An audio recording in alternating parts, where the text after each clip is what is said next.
Hi there. When you are choosing a course to take with Udemy, I know it's very important that you have a good description of the course so that you know or have a good idea of what are you going to get from the course and what is the course going to teach me. And so I think it's important to kind of briefly go over our course description so that you can have a really good, maybe some more specifics that will help you in terms of deciding whether or not you want to take this course. So let's take a look at that, and then maybe I can help you in terms of making your decision. This course will really go through a lot of the practice exams and review strategy step by step from the instructor, which is of course me. So we're actually going to go through practice exams and practice tests. And I think that's something that's very important because by doing that, you're going to be able to get a good idea and learn specifically how to do the exam. So you're going to get all the necessary skills in this course to be able to perform well actually on the exam itself. In terms of the reading course, we're going to teach you really how to locate the information by skimming and scanning. The most important thing that a student has to learn for the reading section is how to scan for the matching sentences, because that's what they really are testing here. It's really not reading comprehension, okay? It's really not reading comprehension. They're not asking you to read the whole passage and then be able to answer the questions. You have to be able to learn how to scan for specific information. Also, there are techniques and strategies for each question type.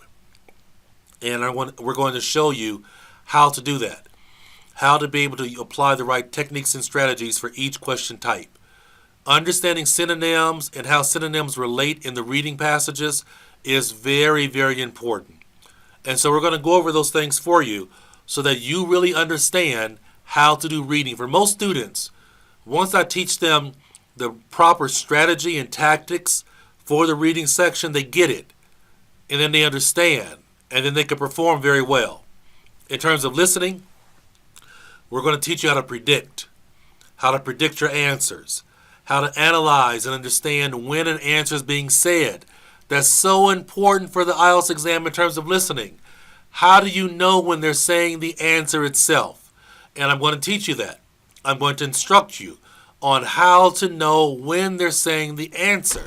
So that's very, very important that you learn how to do that. In terms of the writing section, as you know, we have two tasks here. So we're going to focus on teaching you how to really understand that visual information for task number 1 and how to really interpret the data and statistics. And what's even more important is for task number 1, there is one writing structure that you need to do any of the types of graphs or charts. One writing structure. And we're going to teach you that writing structure that you need to know. For task number 1, you only need to do about 9 to 10 sentences. That's all. But you have to know what is the proper structure for doing it right. In terms of task number 2, we're going to be teaching you how to structure and organize the essay properly for the IELTS exam. Okay? Remember, it's a timed exam. And so we're teaching you how to properly organize an IELTS essay. Some of the things you learned in ESL school and normal school, they don't necessarily apply here because of the time factor. So we're going to teach you how to write the IELTS Task 2 essay. And finally, in terms of speaking, doing well on the speaking section is all about understanding what type of answer is the grader expecting from me. What type of answer are they expecting? You're not just sitting there answering questions. We're going to teach you how to organize your notes for part 2 properly so that you can give an organized response. We're going to help you with being able to communicate your ideas clearly. Okay? If you can speak clearly, fluently, and be able to show that you have a range in your speaking ability, we're going to be able to help you get that great score. So, that's just a little bit of a description about when you take our course and what you're going to receive by doing it. So I hope to see you soon. It will be my honor to be your teacher. And thank you very much. And I look forward to seeing you soon. Bye.